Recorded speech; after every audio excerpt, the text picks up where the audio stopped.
Assalamualaikum warahmatullahi wabarakatuh. Di Boyolali, kabar mengejutkan menyebar cepat tentang seorang wanita hamil meninggal secara tragis di rumahnya sendiri.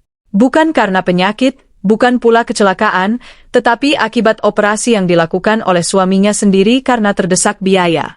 Warga pun dibuat bingung, antara marah dan iba.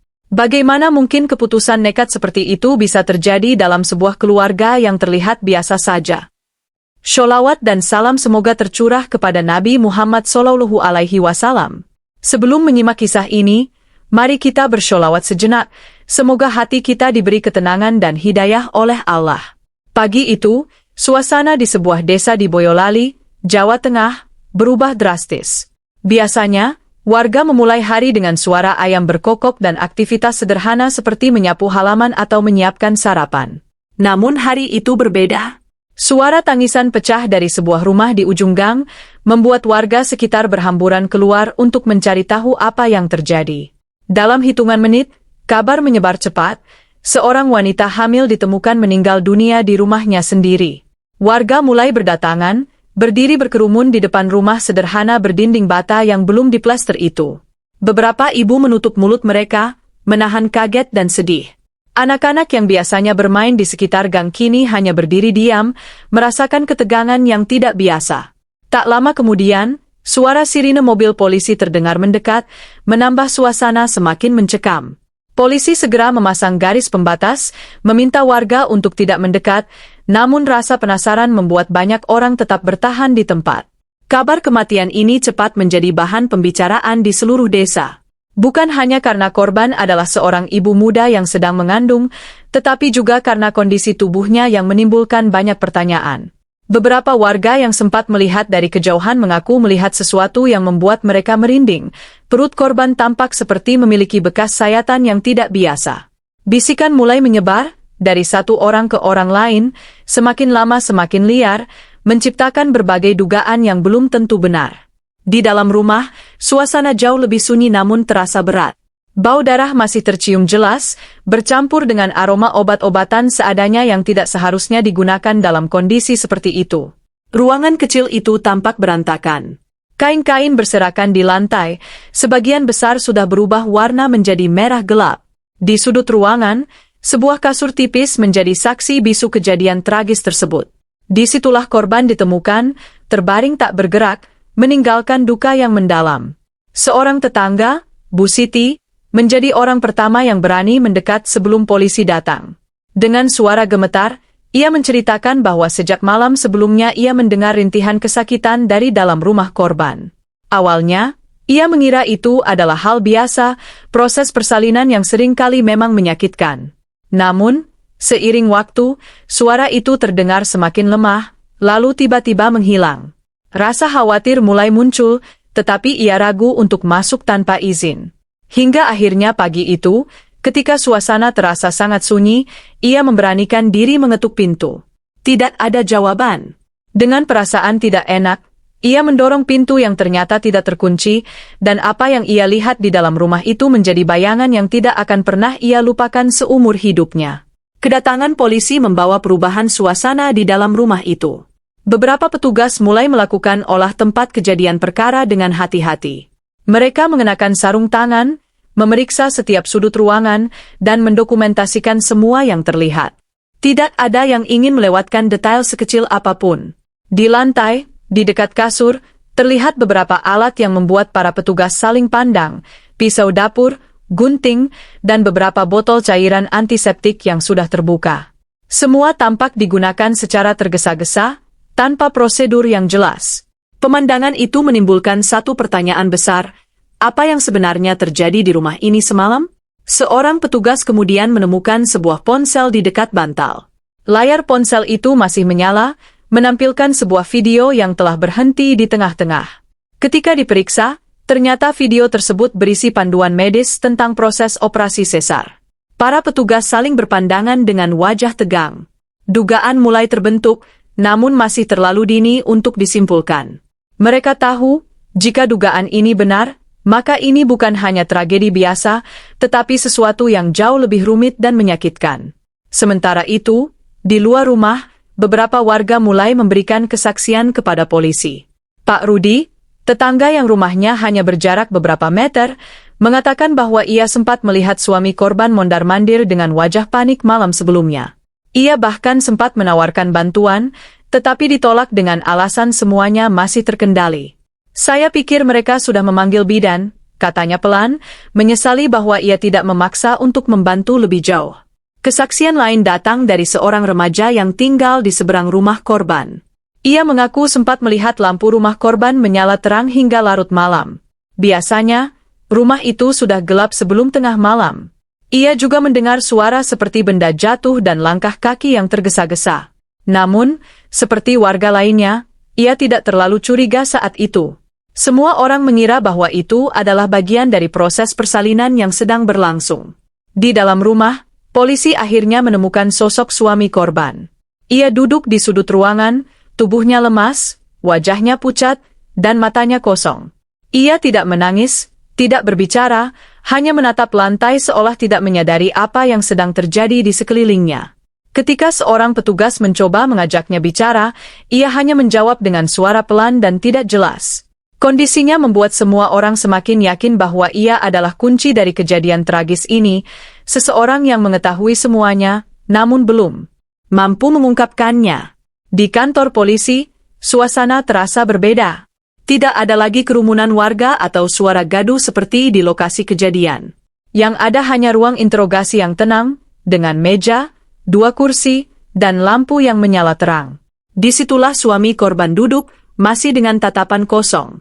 Tangannya gemetar, sesekali ia mengusap wajahnya sendiri seolah mencoba menyadarkan diri dari mimpi buruk. Polisi yang menghadapinya tidak langsung menekan dengan pertanyaan keras. Mereka tahu, pria ini sedang berada di titik terendah dalam hidupnya. Beberapa menit pertama diisi dengan keheningan. Hingga akhirnya, salah satu penyidik berbicara dengan suara pelan, menanyakan apa yang sebenarnya terjadi malam itu. Pria itu tidak langsung menjawab. Napasnya terdengar berat, dan matanya mulai berkaca-kaca. Lalu, dengan suara yang nyaris tidak terdengar, ia mulai bercerita. Ia mengatakan bahwa istrinya mulai merasakan sakit hebat sejak sore hari. Awalnya, mereka mengira itu adalah tanda-tanda persalinan biasa. Namun, rasa sakit itu semakin menjadi-jadi, jauh lebih parah dari yang pernah mereka bayangkan. Ia mengaku panik.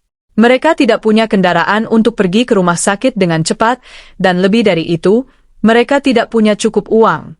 Selama ini, mereka hanya mengandalkan penghasilan harian yang tidak menentu. Untuk makan saja kadang harus berhemat, apalagi untuk biaya rumah sakit yang menurutnya sangat mahal. Ia sempat mencoba menghubungi seseorang, tetapi tidak ada yang bisa datang membantu malam itu. Waktu terasa berjalan cepat, sementara kondisi istrinya semakin melemah. Dalam kepanikan itulah, ia mengambil keputusan yang tidak pernah ia bayangkan sebelumnya. Ia mengambil ponsel, membuka internet, dan mulai mencari cara untuk membantu istrinya. Dari satu video ke video lain, ia mencoba memahami apa yang harus dilakukan. Hingga akhirnya, ia menemukan sebuah video yang menjelaskan tentang operasi sesar. Ia menontonnya berulang-ulang, mencoba menghafal setiap langkah, setiap gerakan, seolah itu adalah satu-satunya harapan yang tersisa. Dengan tangan gemetar dan pikiran yang kacau, ia mulai melakukan apa yang ia lihat di layar. Ia menggunakan alat-alat seadanya yang ada di rumah. Ia tidak memiliki pengetahuan medis, tidak tahu tentang risiko, dan tidak benar-benar memahami apa yang sedang ia lakukan. Ia hanya ingin menyelamatkan istrinya dan bayi yang dikandungnya. Namun, setiap langkah yang ia lakukan justru membawa mereka semakin dekat pada tragedi.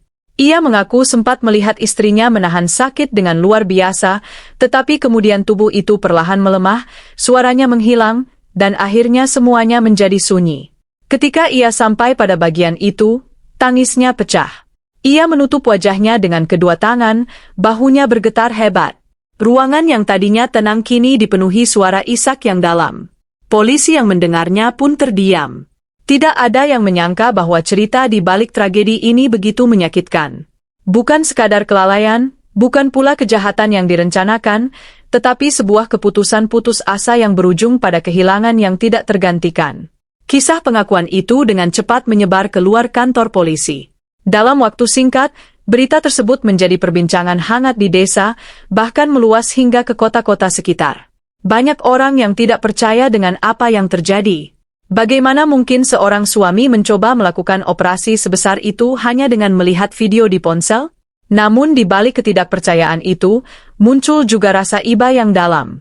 Beberapa orang mulai melihat kejadian ini bukan hanya sebagai kesalahan, tetapi sebagai gambaran betapa terdesaknya kondisi yang dialami pasangan tersebut. Media mulai berdatangan, meliput kasus ini dari berbagai sudut pandang. Ada yang menyoroti tindakan nekat sang suami, ada pula yang mengangkat isu kemiskinan dan sulitnya akses layanan kesehatan. Di layar televisi dan media sosial, wajah pria itu mulai dikenal banyak orang. Komentar pun bermunculan, beragam dan seringkali saling bertentangan. Sebagian menyalahkan sepenuhnya, menyebut tindakan itu ceroboh dan tidak bisa dimaafkan. Namun sebagian lain mencoba memahami, mempertanyakan sistem yang membuat seseorang merasa tidak punya pilihan selain melakukan hal berbahaya seperti itu. Di desa tempat mereka tinggal, suasana menjadi tidak menentu. Warga yang sebelumnya hidup rukun kini mulai terpecah dalam pandangan. Ada yang terang-terangan mengecam, mengatakan bahwa apapun alasannya, nyawa manusia tidak boleh dipertaruhkan dengan cara seperti itu. Namun ada juga yang membela, mengingat bagaimana selama ini pasangan itu hidup sederhana, jauh dari kemewahan, dan selalu berusaha bertahan dalam keterbatasan. Mereka mengenal pria itu sebagai sosok yang pendiam, pekerja keras, dan sangat menyayangi istrinya. Keluarga korban sendiri diliputi duka yang mendalam, tetapi juga kemarahan yang sulit dibendung. Mereka tidak bisa menerima bahwa orang yang seharusnya melindungi justru menjadi penyebab kehilangan tersebut. Dalam beberapa kesempatan, tangisan berubah menjadi tuntutan keadilan. Mereka meminta agar hukum ditegakkan dengan seadil-adilnya. Bagi mereka, rasa kehilangan itu terlalu besar untuk diabaikan begitu saja dengan alasan apapun. Di tengah semua itu, pemerintah daerah mulai turun tangan. Mereka mengirim tim untuk mengevaluasi kondisi desa, terutama terkait akses kesehatan bagi ibu hamil. Fakta bahwa tidak ada bantuan medis yang mudah dijangkau menjadi sorotan utama. Beberapa pejabat datang, berbicara dengan warga, dan berjanji akan memperbaiki keadaan. Namun bagi sebagian orang, semua itu terasa terlambat. Tragedi sudah terjadi, dan tidak ada kebijakan apapun yang bisa mengembalikan nyawa yang telah hilang. Persidangan akhirnya dimulai beberapa bulan setelah kejadian itu. Ruang sidang dipenuhi oleh berbagai pihak, keluarga korban, warga desa, wartawan, hingga orang-orang yang hanya ingin menyaksikan langsung kasus yang sempat menggemparkan itu. Suasana terasa tegang sejak awal. Di kursi terdakwa, pria itu duduk dengan tubuh sedikit membungkuk, wajahnya lebih kurus dari sebelumnya. Ia tidak berani menatap siapapun, seolah dunia di sekitarnya sudah kehilangan makna. Ketika hakim mempersilakan dirinya berbicara, ia berdiri dengan kaki gemetar. Suaranya pelan, tetapi cukup jelas untuk didengar seluruh ruangan. Ia tidak mencoba membela diri dengan kata-kata rumit. Ia hanya menceritakan kembali apa yang sudah ia sampaikan sebelumnya, tentang kepanikan, tentang rasa takut kehilangan, dan tentang keputusan yang ia ambil dalam keadaan terdesak. Beberapa kali ia berhenti, menahan tangis yang kembali muncul. Ia mengakui kesalahannya tanpa berusaha menyalahkan siapapun, termasuk keadaan. Namun di sisi lain, keluarga korban tidak mampu menahan emosi. Ibu korban menangis keras saat mendengar cerita itu, sementara anggota keluarga lain menundukkan kepala dengan wajah penuh kesedihan dan kemarahan. Bagi mereka, penjelasan apapun tidak akan pernah cukup untuk menggantikan kehilangan yang mereka rasakan. Dalam hati mereka, satu hal yang jelas, seseorang yang mereka cintai telah pergi untuk selamanya, dan itu terjadi di tangan orang yang seharusnya melindunginya. Hakim menghadapi dilema yang tidak mudah. Di satu sisi, hukum harus ditegakkan karena tindakan yang dilakukan jelas membahayakan dan menyebabkan hilangnya nyawa. Di sisi lain, fakta bahwa tindakan itu dilakukan tanpa niat jahat, bahkan dengan tujuan menyelamatkan, menjadi pertimbangan yang berat. Setelah melalui proses yang panjang, mendengarkan saksi, ahli, dan berbagai pertimbangan lainnya, keputusan akhirnya dibacakan di ruang sidang yang sunyi. Putusan itu menjatuhkan hukuman kepada pria tersebut, tetapi dengan mempertimbangkan kondisi dan niat yang melatar belakangi perbuatannya. Tidak semua pihak puas dengan keputusan itu. Ada yang merasa hukuman tersebut terlalu ringan, ada pula yang menganggapnya sudah cukup adil. Perdebatan kembali muncul, namun perlahan mereda seiring waktu. Kasus ini meninggalkan banyak pertanyaan yang tidak mudah dijawab, terutama tentang batas antara kesalahan dan keputusasaan. Beberapa waktu kemudian, kehidupan di desa itu mulai kembali berjalan seperti biasa, meskipun bayang-bayang tragedi tersebut tidak pernah benar-benar hilang. Rumah tempat kejadian kini kosong dan jarang didekati. Warga yang melewatinya seringkali terdiam sejenak, mengingat peristiwa yang pernah terjadi di sana. Dari kejadian itu, banyak orang belajar satu hal penting, bahwa dalam kondisi sulit, manusia bisa mengambil keputusan yang tidak pernah terbayangkan sebelumnya. Dan dari sana pula, muncul harapan agar tidak ada lagi cerita serupa yang harus terjadi di masa depan. Semoga kisah ini menjadi pengingat bagi kita semua. Mari kita tutup dengan memperbanyak sholawat kepada Nabi Muhammad. Semoga Allah mengampuni dosa-dosa kita dan menerima taubat kita. Wassalamualaikum warahmatullahi wabarakatuh.